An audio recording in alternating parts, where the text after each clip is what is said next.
Stan Hieronymus joins me this week to discuss new hop varieties and hop products. This is BeerSmith Podcast number 259.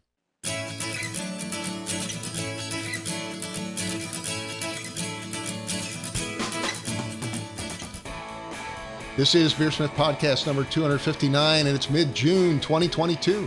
Stan Hieronymus joins me this week to discuss new hop varieties and hop products. Thank you to this week's sponsors, Craft Beer and Brewing Magazine. Every issue of Craft Beer and Brewing Magazine is packed with articles for homebrewers and beer lovers. They offer access to videos, brewing courses, exclusive articles, and the amazing Craft Beer and Brewing Magazine. Go to beerandbrewing.com to get your subscription today. And also the Brew Commander, the new brewhouse controller from Blickman Engineering. It's available in electric and gas propane models. The patent-pending Brew Commander is a high-quality brewhouse controller that offers automated step mashing, boil timers, precision temperature control, and advanced settings. Command your brew day with the new Brew Commander. To order yours today, go to blickmanengineering.com. Again, that's blickmanengineering.com. And the web-based version of BeerSmith with the new inventory modules available now at beersmithrecipes.com. BeerSmith for the web lets you build, edit, and brew recipes from any browser, including your desktop, tablet, or your mobile device. The web version gives you access to tens of thousands of recipes, online recipe editing, advanced water tools, and much more. You can try BeerSmith Web for 30 days by setting up an account at beersmithrecipes.com. If you have a gold, platinum, or pro license, you get both BeerSmith Web and the desktop version for one low price. Check out beersmithrecipes.com now and give BeerSmith Web a try. And now let's jump into this week's episode. Today on the show, I welcome back Stan Hieronymus. Stan is the author of For the Love of Hops and has authored a number of other books, as well as Brewing Local, Brew Like a Monk, Brewing with Wheat. Stan has also penned hundreds of periodicals and is a certified beer judge. Stan, always a pleasure to have you on the show. Well, thanks for continuing to invite me. So how are you doing? I understand you've been traveling a little bit lately and probably working on a few hop projects, right? Yeah, we feel bold enough, but we've been out. Most of the traveling has been for pleasure. Well, that's nice. But coming up, just like you, we're recording this right now, but next week I'll be in Pittsburgh all week for the Homebrewers Conference, judging for 3 days, and then giving a couple talks on Friday. And then after that, not too much travel for business until the end of August, going to Ecuador. Then right after that, of course, to get up to the Northwest for hop harvest. Awesome. Yeah, I'm looking forward to HomebrewCon in Pittsburgh coming up next week. And I'll have a booth there as well. So looking forward to that. Well, first, you want to mention a few of the new hop varieties that we've been working with. Some of these are starting to work their way into the homebrew supply chain, I think, right? Right. There are people get excited about new hop varieties, just because it's new. It's always a new thing. And sometimes you hear about them, I know a lot of homebrewers who are looking at, and we're talking primarily about IPA hops, but I do want to talk about some of the new lager hops as well. Okay. And you read about them on the side of a can. I had a brewer recently ask me what kind of hop incognito is. Incognito isn't a hop variety, of course. It's a form of using hops, one of the new advanced hop products. But you see these things on the side of a can and you think, okay, what's it like on its own? How could I use it? And then you go to look for it, and of course sometimes it's next to impossible to get your hands on. Much as when there's so many hops to choose from now, marketing becomes super important. Right. And your ability to get the hops in the supply chain. Announced really at the end of 2020, coming into the market in 2021 and 22, you had a new variety from New Zealand, Nectaron, and people are excited to see the idea New Zealand has a new variety from Australia, Eclipse, and again, the people selling these are thinking these are going to become very popular hops. The idea that New Zealand Hop Cooperative actually expects Nectaron to be their best seller. Overall, Nelson Sauvin still probably going to be the hop everybody wants. And Eclipse will probably be number 3 in Australia, even by the next hop harvest, which is, of course, next March, because down under they're a flip from us. And then the other variety, so every even year starting in 2014 or 2012, the Hop Breeding Company has released a new variety. So you had Mosaic, and then you had Equinox in 14, and Laurel in 16, and Sabro in 18, and Talus in 2020. And now Talus is showing up in a fair amount of places. Now, what's Talus? You talked about the other two. Talus, well, just run it through the other two as well. So you think about Galaxy, which is a super fruity hop, and really pushes the Australians to be able to grow with their infrastructure as much of that hop as there is demand. But it's 58% of their production, and there's a limited window these hops can be picked in and dried. So having stuff that's outside those windows is important, and that's why Eclipse is important. And it is, it has the same fruitiness as Galaxy, but it has more of a spicy element. So you could use it a little bit differently. Nectaron has that stone fruit and almost a peachiness that stands out on its own, but also works well with other big, bold flavors. In the case of Talus, Talus is a daughter of Sabro, in which, if anybody's brewed with Sabro, you know that it's a coconut bomb. In 2019, I guess it was, shortly before COVID, I was down in Brazil for an extended period of time at a couple of festivals, and I swear every brewer there was making a pina colada beer with Sabro. It's a big, bold hop, and it really needs to be used in sort of a limited way. Talus is the daughter, and Talus is just a whole lot different. It's got more citrus to it. It's pretty floral, so it gets this real fresh element. Kind of like tangerines. So just when you bite into them and so on. So Talus is a good, again, hop that works well with others. And so those are kind of the big 3, in part because they get distributed well, because they've got some sort of pedigree.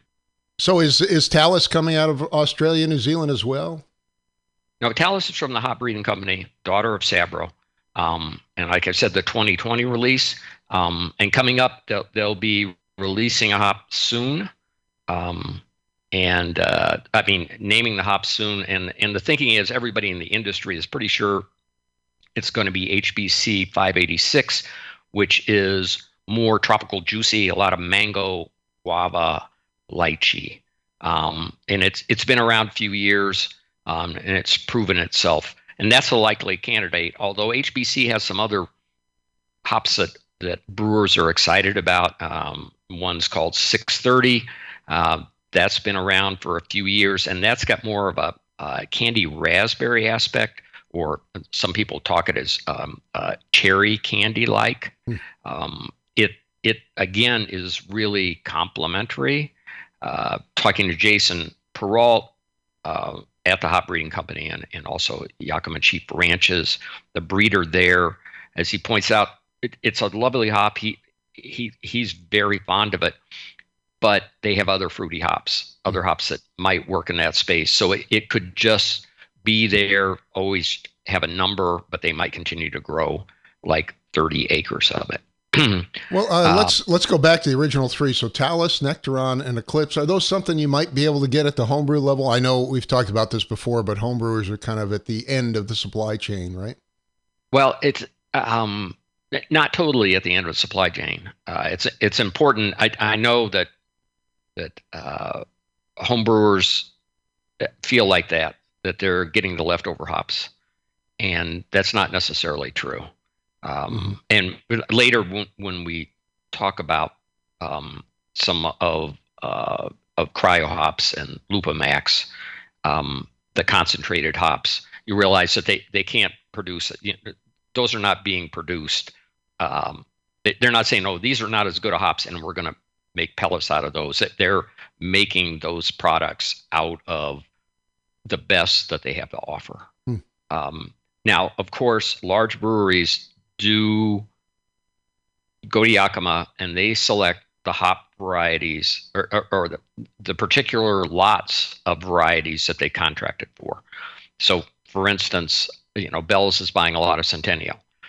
It is what they consider it's the best Centennial for them. That isn't necessarily the best Centennial. They are trying to put out a brand that's the same year after year after year. Right.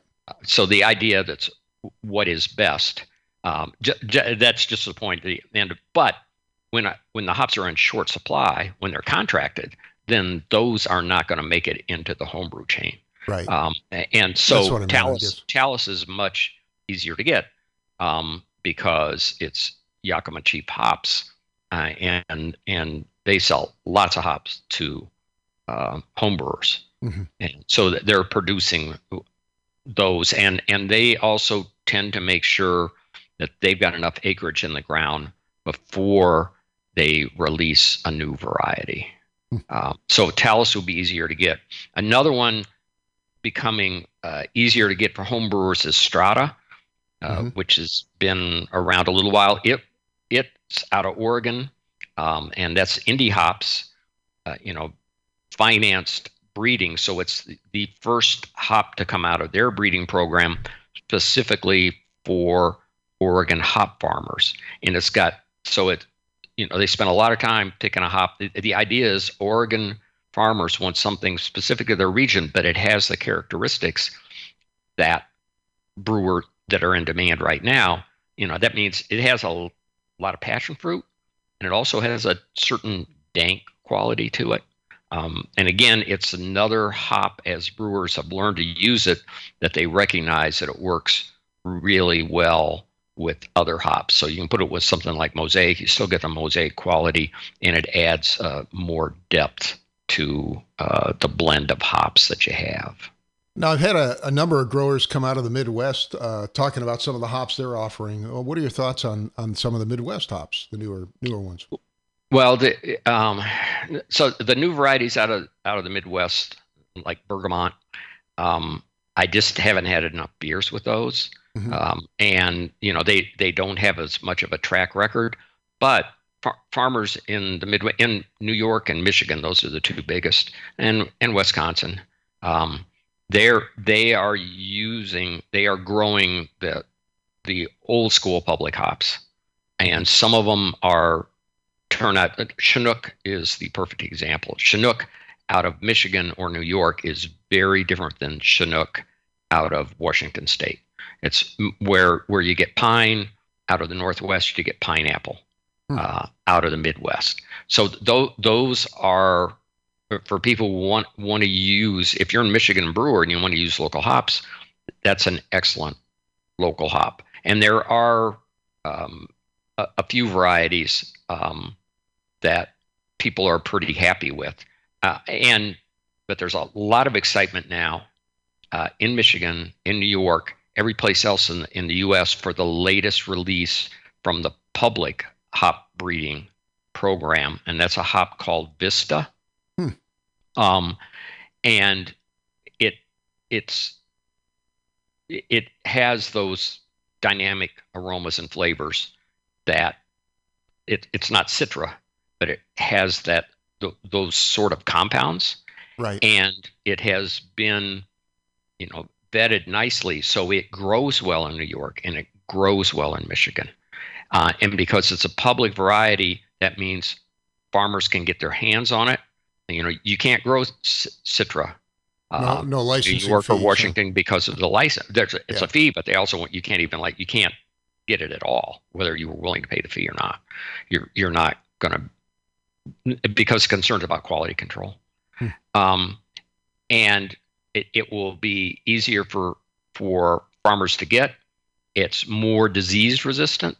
That's super important, obviously, and it's going to just become more important all the time as more restrictions come down on spraying hops, for instance. So if you want to ship your hops to Europe now, it's becoming much more difficult because insecticides you can use in the United States you can't use in the EU. And that's what one reason, and it's just the beginning of, there'll be more hops out of the public breeding program because a lot of it because of lobbying the Brewers Association has done to get more funding for that program, and also money that the Brewers Association has backed it up with. And for home brewers, the plus is that if it's a public hop, that means home brewers can grow it as well. Home brewers can't grow Citra. Home brewers will be able to grow Vista. Right. Vista is just now, there are probably a few places you can get Vista, but after this harvest, it will be much easier to get. It'll also be possible to get the rhizomes to grow the hop yourself. Awesome. Well, I mean, that's an example of some of the other larger varieties that are coming out, at least in limited numbers at the commercial scale. You mentioned Vista. I think you talked about some of the HBC, right? 630, 586.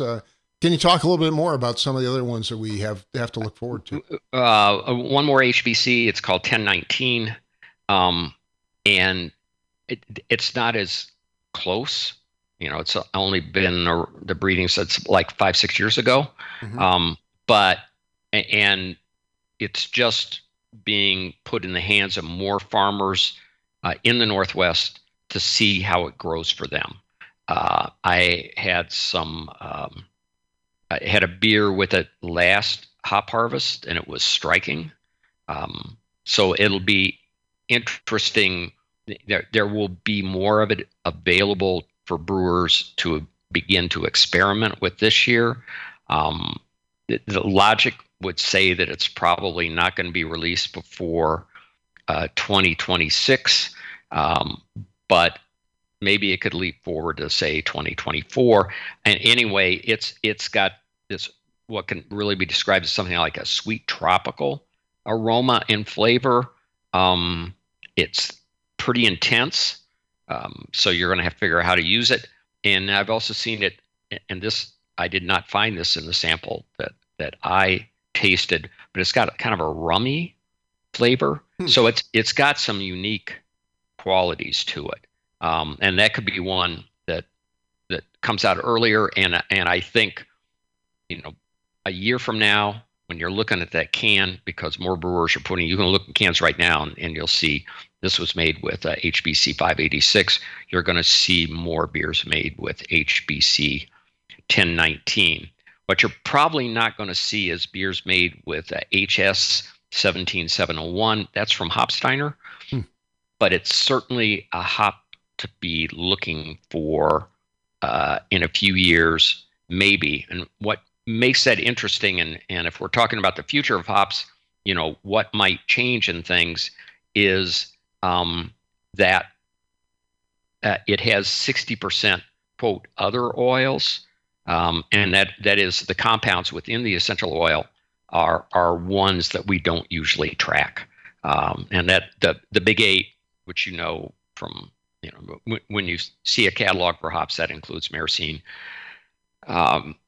caryophyllene, humulene, and farnesene. Those 4, then geraniol, linalool, limonene, and citronellal.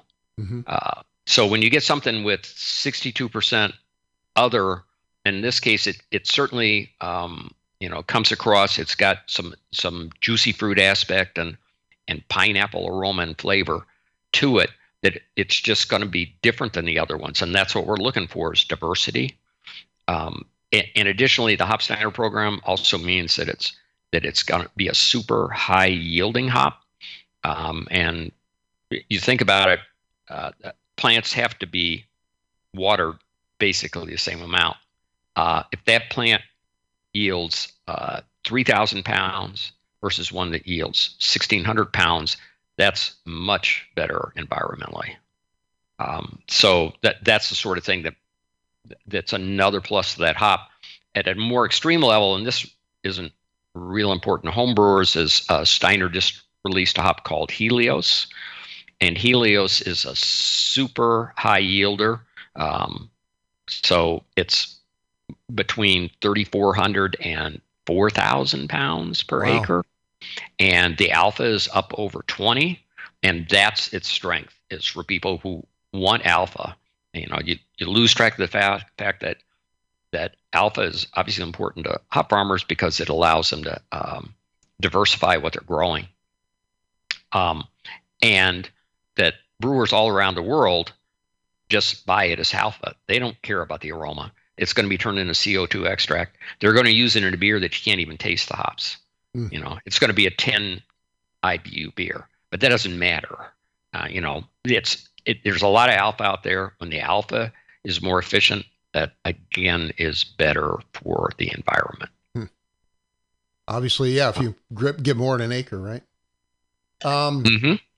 Well, significant. Also, one more thing about Helios. Helios is much more disease resistant, to both downing and powdery mildew. So it doesn't need to be sprayed as much.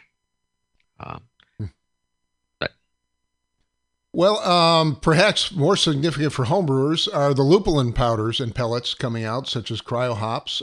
Can you first describe what these are, and then some of the different forms that are available now in the commercial market and the homebrew market? So you think back, it's only 5 years ago that Yakima Chief Hops introduced Cryo hops. Mm-hmm. That was not the first powder hop available. Hopsteiner's made it available for more than 20 years. Mm-hmm. But there were a few brewers using it, and it's not as easy to use in straight powder form, even though that's originally how Yakima Chief was selling it right at the outset. And they quickly started making it into pellets. The powder would float on the top. Mm-hmm. So you got a 10-barrel brew house, you got to get in there and stir it and stuff like that. So getting it into pellet form was very important. And the process is, as the Cryo name would imply, it's cryogenics. So more since the 80s, hops, there would be T90s, which is actually, when we talk about pellets, we're talking about T90s. The premise is that you're getting almost all of the hop, 90% of the hop. As pelleting has become more efficient, it was even more than 90% of the hop. The downside for brewers using a lot more hops on dry hopping, using a lot more hops overall, is you end up with a lot of vegetal matter in the beer. It can affect the taste of the beer, and what it really affects is your yield, because all that green matter absorbs wort, and it ends up remaining in the kettle in the hops in this giant goo, and you don't produce as much beer. So practically speaking, as a business, that's not good for business. Right. So the Cryo hops and at Yakima Chief, and a lot of the people who work at Yakima Chief are home brewers or sometimes commercial brewers. They like the idea of this concentrated product. They're familiar with another product called T45, and that's been around since the 80s. That takes place in a super cold chamber. If you go to St. Johann in Germany, where they make the T45s, it's this giant freezing room, and that's the way you separate the lupulin from the green matter, and you're able to separate it, and then you concentrate it. T45s can be any kind of concentration. They're called T45s, but they may actually be 33%. They may be 68%. So they do include a little bit of the green matter as well. In the case of these cryogenic hops, is for the most part they're about half of as a T90. So they're like a T45. They're going to have all the lupulin that you have in the 90 in a very concentrated level. So you only need to use half of the amount that you would use at T90, but you're also going to pay about twice the price. So they're essentially they're concentrated lupulin glands and so on from the hop, everything and they cut out the lupulin gland, which includes the alpha acids and all the essential oil. And they the cut essential out, oil. I assume they cut out most of the vegetal matter, or at least a lot of it, right? A lot of it. You don't necessarily want to eliminate all the vegetal matter because their glycosides are in there.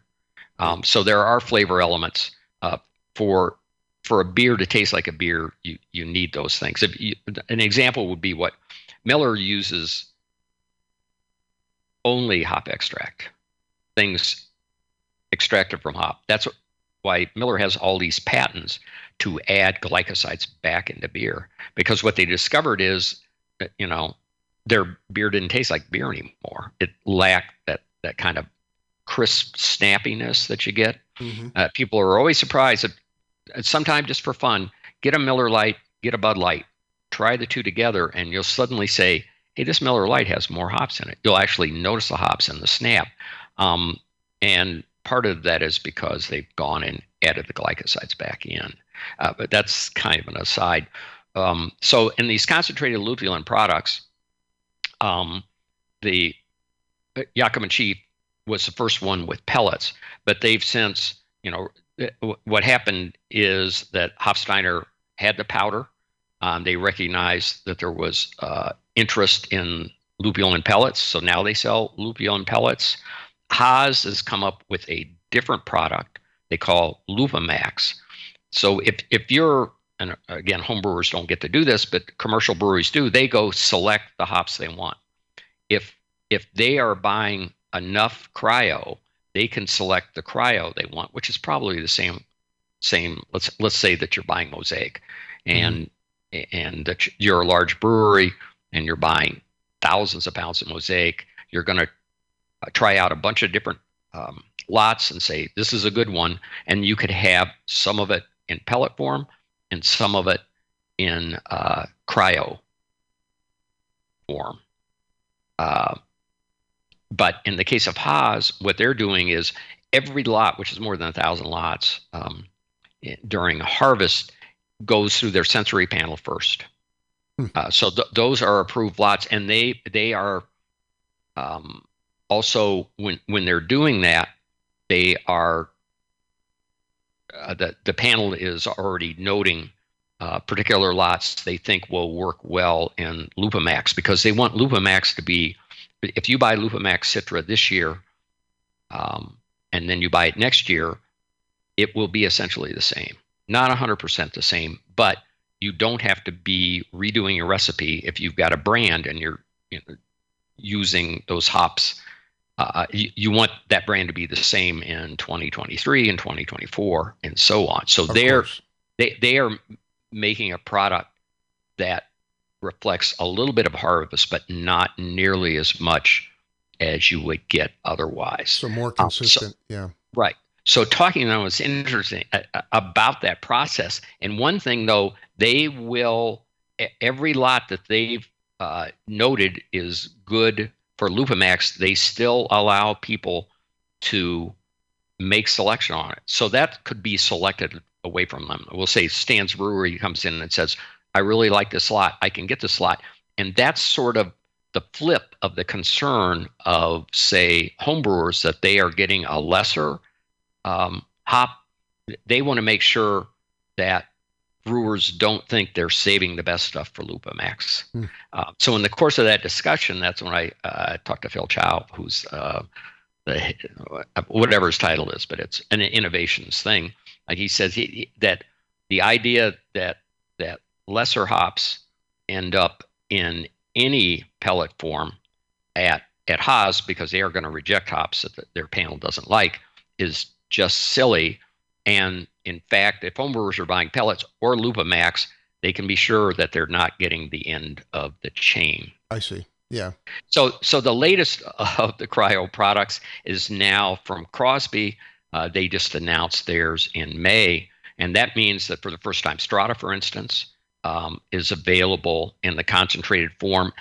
And it's the first time Nelson Sauvin is available, because they work with a farm in New Zealand, obviously, Hop Revolution. So the Hop Revolution Cryo products, which Crosby calls CGX, is available now from the 21 harvest, and the 22 will be available very soon. In addition, meanwhile, YCH, so that they've done,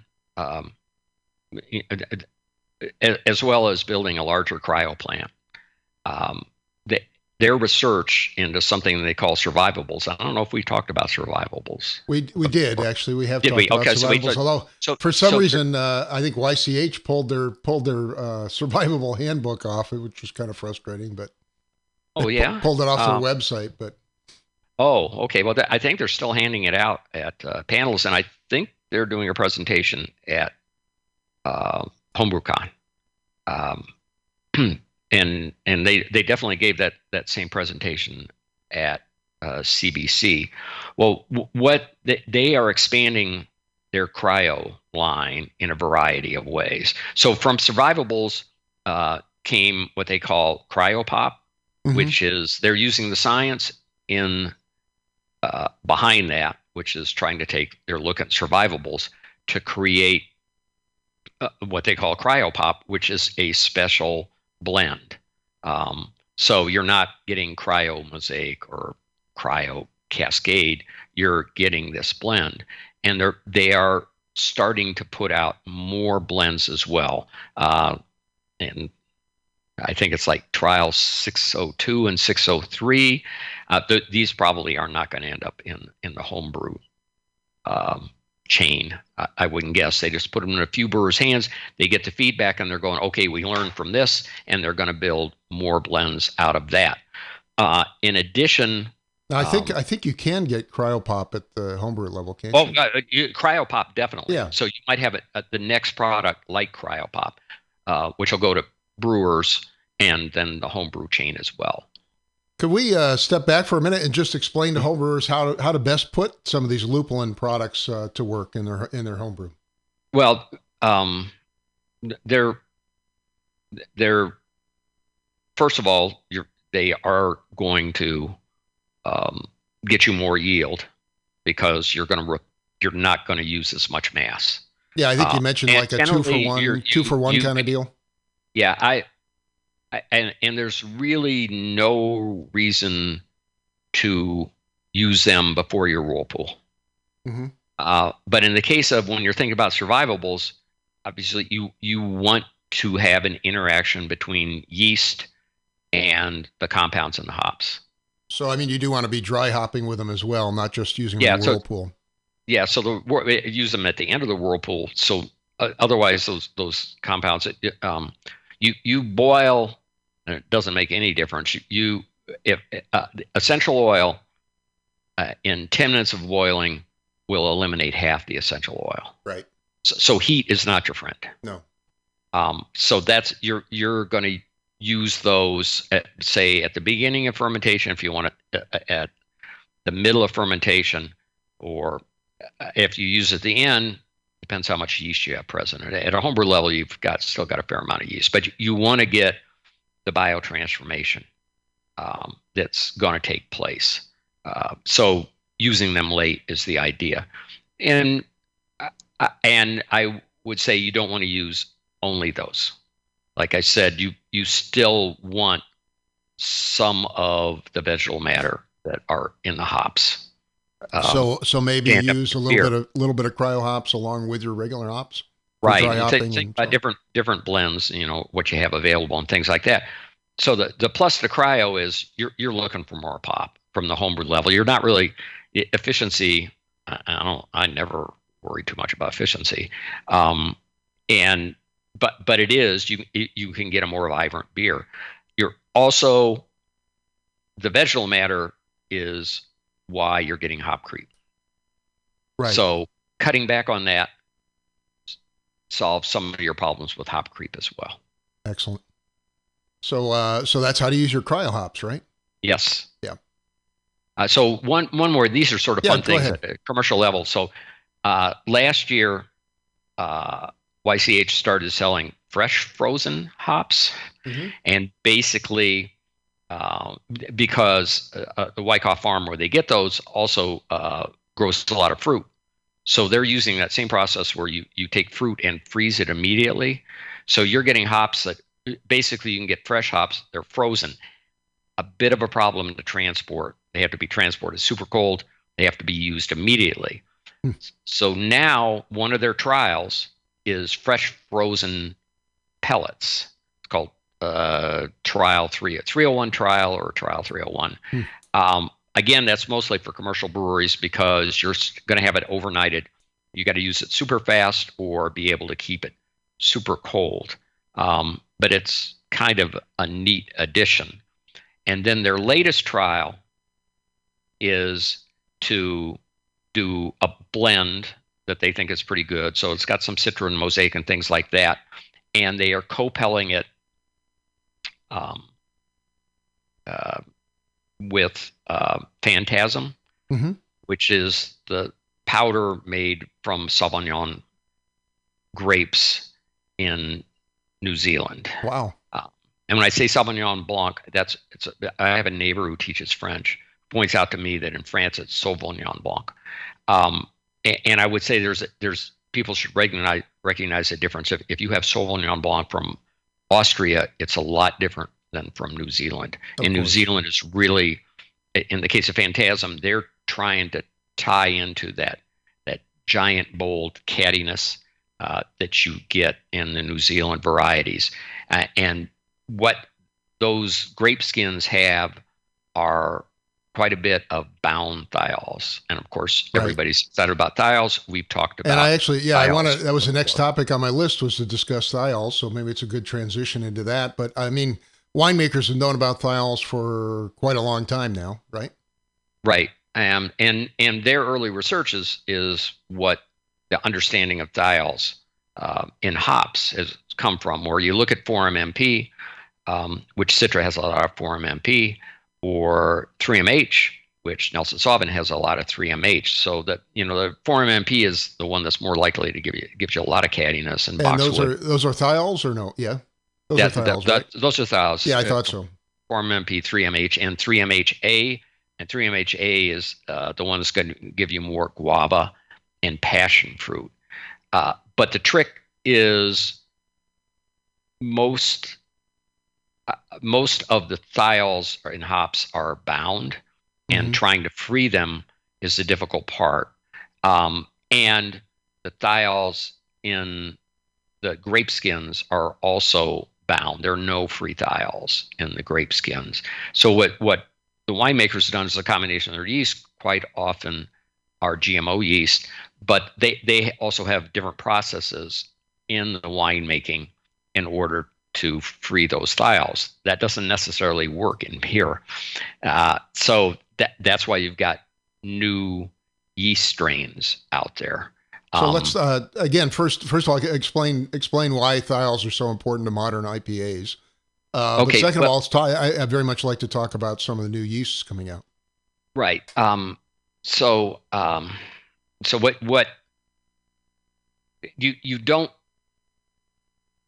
So we'll back up a bit and talk about biotransformation, because we just noted the importance of a compound like geraniol, which during the fermentation process, geraniol in a combination with linalool and nerol and some other compounds, and some of them are actually related to geraniol, are transformed into fruitier compounds, but not necessarily tropical. So that's a biotransformation. When they interact with thiols, then you get the impression of tropical, and that's synergy. Right. What breweries are looking for now is a different sort of biotransformation that frees bound thiols, or the precursor for thiols, and then that will interact with your earlier biotransformation. Or the yeast can work on 3MH once it's free to create more 3MHA. So that so it's a whole combination. So you've got two things. You've got multiple biotransformations, and you've got synergy, and that's what you expect in a modern IPA. And I assume if we use one of these yeasts that frees up these thiols, we get more fruity flavors in our IPA, right? That's the idea. Yeah.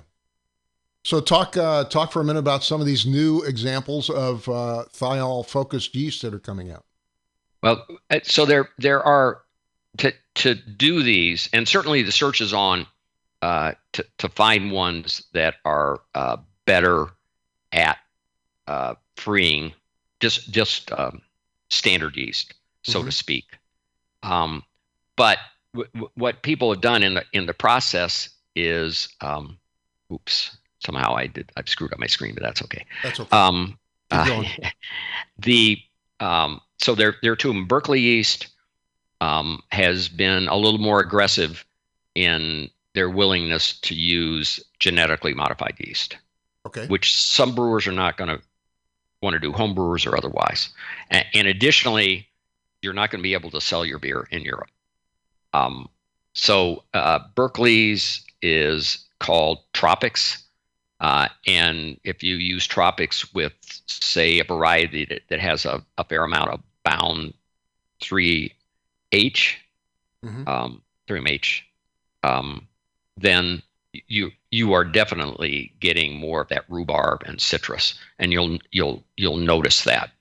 Omega yeast in Chicago is also changing the yeast, but they are using a process called CRISPR, and what they're doing is mostly reordering the process of the way the yeast works.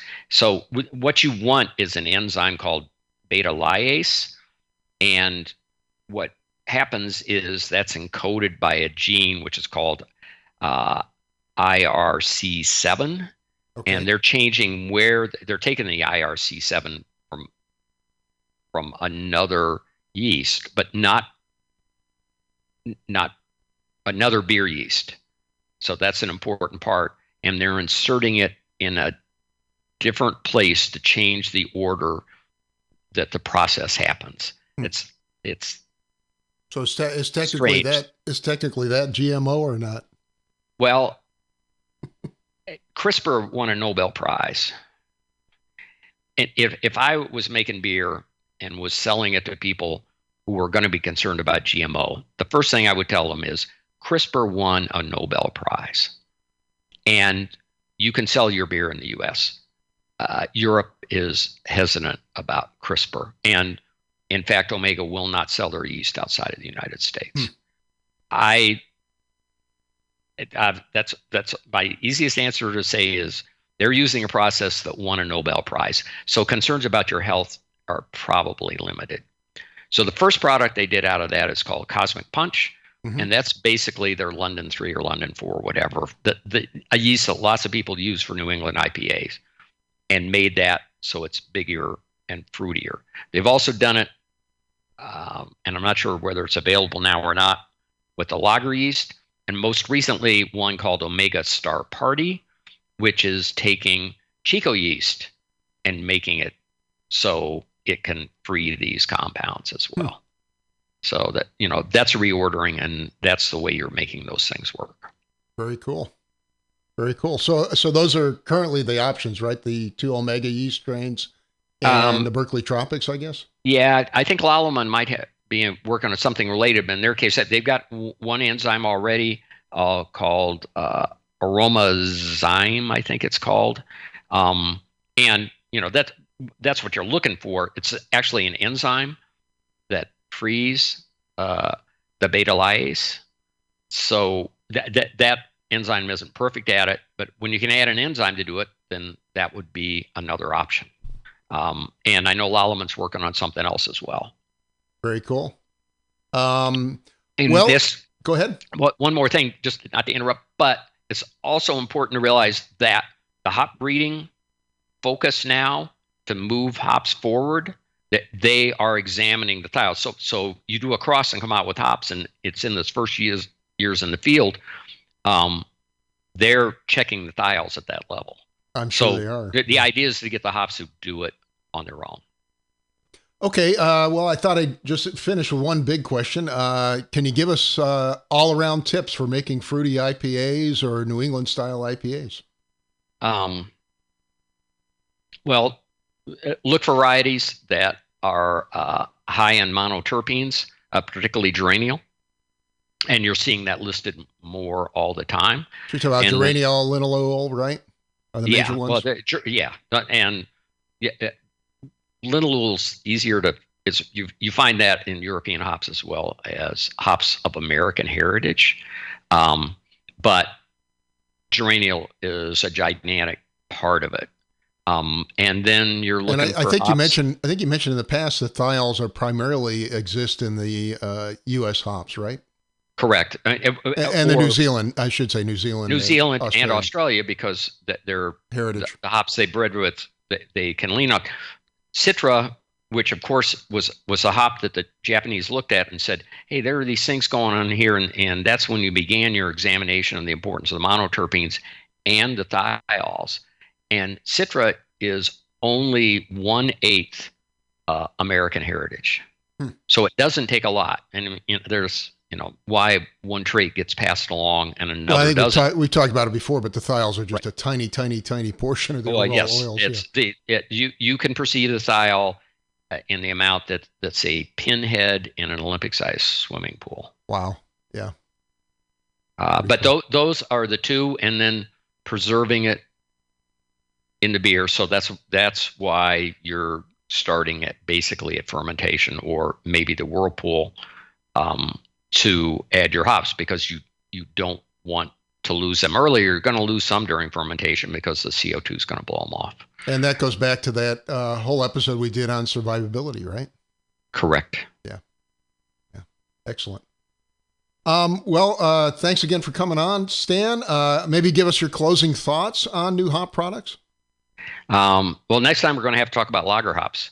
That'd be awesome. And the beginning change, where they're much like the old world hops, but the American palate likes something a little bit fruitier, not Citra.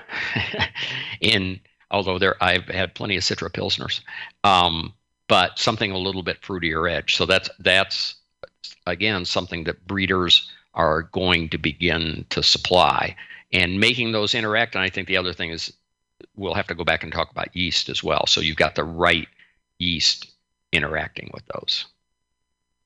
Well, Stan, thank you so much for being on the show. Really appreciate you being here. Well, thanks for inviting me, as always. My guest today was Stan Hieronymus, author of For the Love of Hops, as well as Brewing Local, Brew Like a Monk, and Brewing with Wheat. Thanks again, Stan. Always a pleasure to have you on. Thank you. A big thank you to Stan Hieronymus for joining me this week. Thanks also to Craft Beer and Brewing Magazine. They offer access to videos, brewing courses, exclusive articles, and the amazing Craft Beer and Brewing Magazine. Go to beerandbrewing.com to get your subscription today. And also the Brew Commander, the new brew house controller from Blickman Engineering. It's available in electric and gas propane models. The patent-pending Brew Commander is a high-quality brew house controller that offers automated step mashing, boil timers, precision temperature control, and advanced settings. Command your brew day with a new Brew Commander. To order yours today, visit blickmanengineering.com. Again, that's blickmanengineering.com. And the web-based version of BeerSmith with a new inventory module is available now at beersmithrecipes.com. BeerSmith for the web lets you build, edit, and brew recipes from any browser, including your desktop, your tablet, or your mobile device. You can try BeerSmith Web for 30 days by setting up an account at beersmithrecipes.com. If you purchase a Gold, Platinum, or Pro license, you get both BeerSmith Web and the desktop version for one low price. Check out beersmithrecipes.com today to give it a try. I'd like to thank you for listening, and I hope you have a great brewing week.